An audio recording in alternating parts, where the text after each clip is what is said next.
How to add other story to my story. Hey everyone, welcome back to our channel.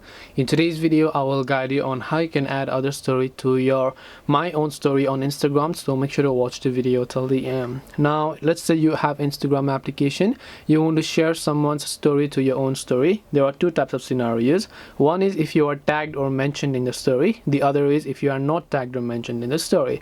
Now in this case, if you are tagged on the story, what happens is that whenever you actually are tagged, you'll most likely receive a DM notification or a notification in your own notifications page here, or you can open this story and then you will find the option called add this to your story option in order to reshare that story. That only works if you are tagged, but if you are not tagged and mentioned in the story, if you would like to share and add other story, what you would need to do is you would need to actually take a screenshot if it's a photo and take a screen recording if it is a video.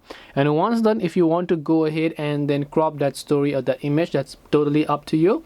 And now you can go ahead and tap the your story option, select that image here, and then just go ahead and tag that person if you like, and you will be able to add this story. This way you can add other story to my story. Hope this video was very helpful. If you have got any more questions, feel free to also leave them down. Thank you for watching till the end, and see you soon in the next video.